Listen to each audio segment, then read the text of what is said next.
오늘 함께 보실 말씀은 신명기 29장 1절부터 13절까지의 말씀입니다. 신명기 29장입니다. 1절부터 13절입니다. 호렙에서 이스라엘 자손과 세우신 언약 외에 여호와께서 모세에게 명령하여 모압 땅에서 그들과 세우신 언약의 말씀은 이러하니라. 모세가 온 이스라엘을 소집하고 그들에게 이르되 여호와께서 애굽 땅에서 너희의 목전에 바로와 그의 모든 신하와 그의 온 땅에 행하신 모든 일을 너희가 보았나니 곧 그 큰 시험과 이적과 큰 기사를 내 눈으로 보았느니라. 그러나 깨닫는 마음과 보는 눈과 듣는 귀는 오늘까지 여호와께서 너희에게 주지 아니하셨느니라.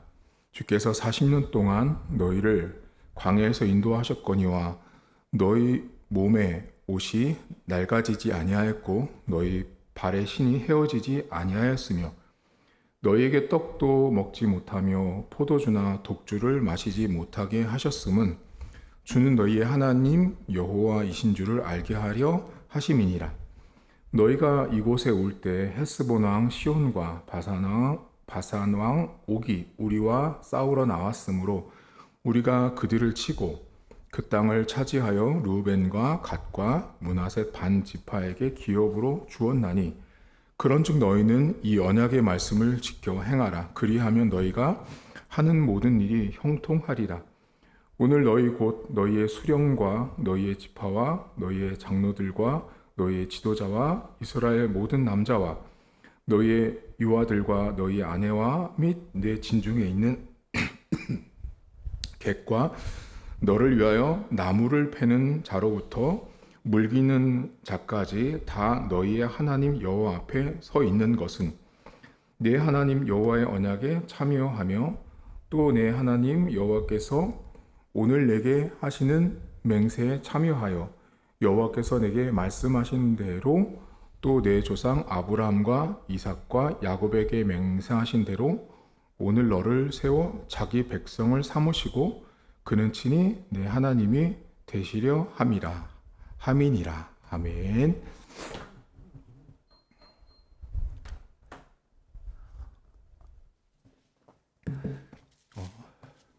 신명기 29장은 모압 땅에서 다시 언약을 갱신하신다라는 이 개념이 들어 있는데요. 여기 보시면 하나님께서 이스라엘 백성들을 애굽 땅에서 끌어내실 때 있었던 여러 가지 기적과 이적들을 말씀을 하셨는데 문제는 뭐냐면 이스라엘 백성들이 그것을 다 보고 했지만 하나님께서 깨닫지 못하게 하셨다라고 합니다. 여러분, 우리가 하나님 말씀이나 신앙생활 하면서 깨닫는 것도 하나님께서 깨달음을 주셔야 하나님의 자녀가 되고 백성이 될 수 있습니다. 단순히 그냥 교회를 다녀서 깨달음이 아니라 이스라엘 백성들은 어쩌면 우리보다도 더 큰 기적과 이적을 자신들 눈으로 목격했음에도 하나님이 그 깨달음을 주지 않으니 깨닫지 못했다라고 오늘 성경이 이야기를 합니다.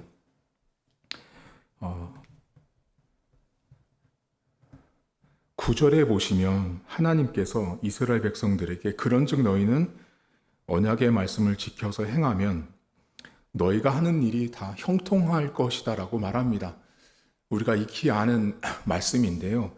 여기 본문에 이 형통이라는 말 앞절을 잠깐 주목하셔야 돼요. 7절부터 8절을 보시면 너희가 이곳에 올 때 헤스본 왕 시온과 바산 왕 옥이 우리와 전쟁하는 장면이 이제 싸우러 하는 모습이 나오고 그 땅을 차지하는 장면이 나옵니다. 그리고 9절에 그런즉이라고 나오죠. 그리고 하나님의 말씀을 지키면 형통하다고 말합니다. 이 본문에 나온 형통을 단순히 물질로 보시면 안 되는 것이 여기 이미 문맥에 보시면 아시지만 전쟁을 하는 상황에서의 형통을 하나님이 연결해서 말씀을 하고 있는 것을 보셔야 합니다. 히브리어로 이 형통이라는 말은 이 짤라우라는 말도 있지만 오늘 이 본문에 쓰인 형통은 샤칼이라는 말이 쓰였습니다. 그러니까 좀 다른 형통이 쓰인 거예요. 그러니까 이 본문에 전쟁을 하는 상황에서의 형통은 뭐라고 보세요, 여러분? 전쟁할 때 여러분 금덩어리 있어서 뭐예요? 돈 많아서 뭐예요? 전쟁할 때 필요한 형통이라는 것은 이 본문의 샤칼이 뭐냐면 이해하고 해석하고 지혜롭게 판단하다라는 뜻이에요.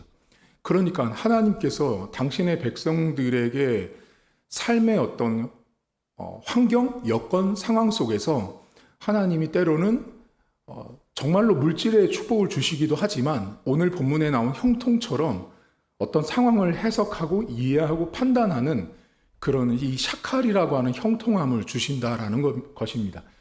여러분, 우리가 오늘도 하루를 살아가면서 여러분들이 어떤 상황이나 여건들을 정확하게 분석하고 판단해서 좀 순리대로 풀어가고 막히지 않는 것들이 어쩌면 하나님이 말씀하시는 형통 중에 하나라는 것입니다. 우리가 늘 이제 사람들이 이제 너무나 이렇게 물질관으로 집중하다 보니까 형통이 바로 그것만 생각하시지만 성경에서 말하는 형통이라는 것은 이 이해하고 판단하고 전후 문맥을 다 살펴보다 그런 뜻처럼 우리가 모든 것들을 좀 고민해보고 생각해보면서 걸어가는 것들이 진정한 형통이라는 것을 좀 기억을 하시고요. 오늘 본문에 여러분 특별히 오늘 우리가 좀 생각해 볼 게 뭐냐면 13절 맨 끝에 보시면 하나님이 이스라엘 백성들을 자기 백성 삼고 그들의 하나님이 된다라고 말씀을 하시거든요. 근데 이 말씀이 그냥 우리가 듣기에는 참 너무 좋고 아멘 할 수 있지만 조금만 더 생각해 보면 하나님이 이 사람들의 하나님이 되고 하나님의 백성이 되는 건 쉽지 않아요. 왜냐하면 이스라엘 백성들이 언약을 맺고 광야에서 40년 동안 하나님 앞에 보였던 행동은 배신이었어요. 불평하고 원망하는 거였죠. 그러니까 하나님의 백성이 될 만큼의 자격도 뭐 그렇게 자랑할 만한 것도 없는 거죠. 그런데 하나님의 백성이 되게 하시고 또 하나님은 그 사람들의 또 하나님이 된다라고까지 말씀을 하고 있는 거예요. 근데 여기 본문에 12절과 12절에 보면 두 번이나 반복하는 말이 있거든요. 12절 보시면 내 하나님 여호와의 언약에 참여하고 또 내 하나님 여호와께서 오늘 내게 하시는 맹세에 참여라는 말을 합니다. 자, 참여한다라는 말이 이거 히브리어로 아바르라는 말인데요. 이거 분명 쉽게 말하면 하나님의 언약에 참여하는 거예요. 근데 그 언약에 참여하는 사람들의 내용들을 보시면 여러분 11절 보세요. 너희의 유아들, 아내, 객, 나무 패는 자로부터 물 깃는 자까지 모든 사람이 다 포함이 되면서 그 하나님의 언약 아래 참여를 하게 하는데 여기는 아주 긍정적인 거예요. 하나님께서 참여하게 하는 거예요. 그런데 제가 오늘 여러분과 좀 나누고 싶은 게 바로 이 부분인데 분명히 여러분 이스라엘 백성들은 하나님의 백성 되기에는 부적합합니다. 그리고 자격도 미달인데 하나님이 이 사람들을 하나님의 언약 아래 참여를 시킬 때 히브리 아바르라는 동사를 사용하시거든요. 근데 원래 이 아바르라는 동사는 강을 건너다 선을 넘다라는 뜻이에요. 그래서 민수기나 신명기 다른 성경에 보면 이 단어가 어떻게 번역되냐면 여호와의 율법을 하나님의 계명을 어기다라는 말로 쓰입니다. 그러니까 이스라엘 백성들이 하나님에 대해서 선을 넘을 때 이 참여라는 아바르 동사가 쓰였거든요. 근데 흥미로운 건 하나님이 당신에게 그렇게 반역하고 배신하고 하나님이 하지 말라는 선을 넘었던 그 이스라엘 백성들에게 아바르 하고 계시는 거죠. 그러니까 동일한 단어긴 해요. 동일한 단어인데 이스라엘은 하나님을 어기는 데 썼던 말인데 하나님은 그 백성을 당신의 백성의 언약 안에 참여시킨다라는 말로 다른 번역을 쓰고 있었다라는 뜻입니다. 저는 하나님께서 참 많이 고집스럽다라고 생각합니다. 하나님의 고집스러움이 있기 때문에 하나님이 우리의 하나님이 되시고 우리가 하나님의 자녀가 되어질 수 있었다라는 걸 기억하셔야 합니다. 여러분 인생을 돌아보시고 우리의 삶을 뒤돌아보면 우리는 하나님의 언약 아래 참여하는 일보다는 하나님을 어기고 반역해서 넘지 말아야 되는 강을 건너는 이 아바르 했던 행동들이 우리의 삶에는 다분히 아주 많다라는 거죠. 그런데 하나님은 그렇게 하나님을 배신하고 반역했던 우리의 행동과 우리의 행위적인 모습들을 오히려 당신의 언약 아래 참여시키는데 도리어 쓰고 계셨다라는 거예요. 누가 이렇게 하겠습니까? 사람이요? 사람은 못합니다. 나에게 배신하고 나를 미워하고 나를 힘들게 하는 사람을 누가 과연 이렇게 품어낼 수 있겠습니까? 하나님이기 때문에 가능하다라는 것입니다. 오늘 하루 두 가지를 좀 하나 생각하시고요. 하나는 형통입니다. 하나님께서 이 언약을 준 백성들에게 형통이라고 말씀하실 때는 단순히 물질의 형통이 아니라 사리를 분별하는 형통을 말씀하세요. 어떤 일을 판단하고 결정할 때 옳고 그름을 잘 분별할 수 있는 형통이 정말 형통이라는 것을 기억하시고 오늘도 하나님 저에게 형통한 하루가 되게 해달라고 기도하시고요. 두 번째는 나를 참여시킨 하나님을 좀 생각해보는 하루가 되길 바랍니다. 여러분들은 저나 여러분은 하나님의 언약 아래 참여할 수 없을 만큼 우리가 했던 그 아바르라는 어겼던 행동들은 훨씬 더 많거든요.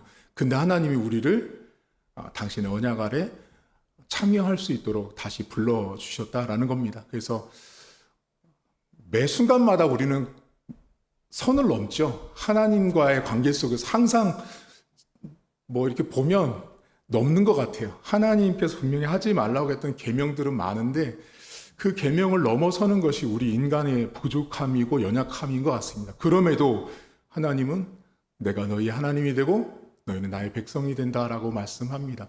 오히려 우리가 하나님을 배신하고 반역했던 것들이 하나님의 언약 아래 참여케 되는 또 다른 수단으로 하나님이 쓰시고 있다는 걸 기억하는 하루가 되었으면 좋겠습니다. 하나님 아버지, 많은 사람들은 형통을 말할 때 부자가 되고 성공하는 것을 형통이라고 봅니다. 하지만 하나님, 전쟁을 앞두고 있고 전쟁 가운데 있는 길을 찾고 적진과 또 마주해야 되는 이스라엘 백성들에게 하나님의 말씀을 지켰을 때 형통이라는 은혜와 축복을 주셨습니다. 하나님, 오늘도 우리는 많은 상황에 직면합니다.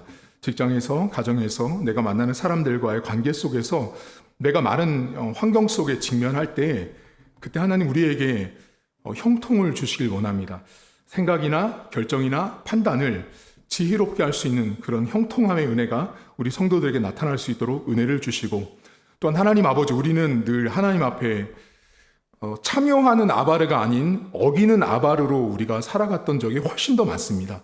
하나님께서 분명히 우리를 불러주셨지만 오늘 성경처럼 하나님이 나의 하나님이 되고 내가 하나님의 백성이 되기에는 너무나 열악하고 부족하고 허점투성인 것이 저의 모습이고 우리의 모습임을 주님 고백합니다. 그럼에도 하나님께서 우리가 했던 그 하나님을 어겼던 행위들이 결과적으로 하나님의 언약 아래 참여할 수 있는 귀한 통로로 우리를 쓰시고, 비록 인간적으로 악했지만 그럼에도 배신과 불신과 불신앙으로 살았던 40년의 광야 생활을 했던 이스라엘 백성들도 결국은 하나님의 언약 아래 참여하게 하셨던 하나님을 봅니다.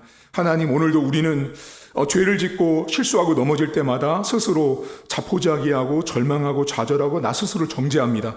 하지만 하나님께서 그런 우리의 모습이 내가 했던 그 모든 모습들의 아바르를 버리지 않고 그것들을 통해서 결국은 하나님 앞에 다시 서게 하시고, 내가 하나님의 자녀일 수밖에 없는 이유가 내가 부족함에도 불구하고 나를 다시 하나님 앞에 세우시는 그 주님을 만나는 복된 하루가 될 수 있도록 도우시길 원합니다. 하나님, 우리는 늘 죄를 지을 수밖에 없는 죄인입니다. 의인이 아닙니다. 늘 죄인인지라 하나님 앞에 부족한 것이 많습니다. 하나님께서 오늘도 우리의 부족함에도 내가 너희의 하나님이 되고 너희는 나의 백성이 된다라는 그 말씀을 붙들고 하루를 승리하는 우리 성도들 될 수 있도록 은혜를 베풀어 주옵소서. 감사드리며 예수님의 이름으로 기도하옵나이다. 아멘. 하늘에 계신 우리 아버지, 아버지의 이름을 거룩하게 하시며 아버지의 나라가 오게 하시며 아버지의 뜻이 하늘에서와 같이 땅에서도 이루어지게 하소서. 오늘 우리에게 일용할 양식을 주시고 우리가 우리에게 잘못한 사람을 용서하여 준 것 같이 우리 죄를 용서하여 주시고 우리를 시험에 빠지지 않게 하시고 악에서 구하소서. 나라와 권능과 영광이 영원히 아버지의 것입니다. 아멘.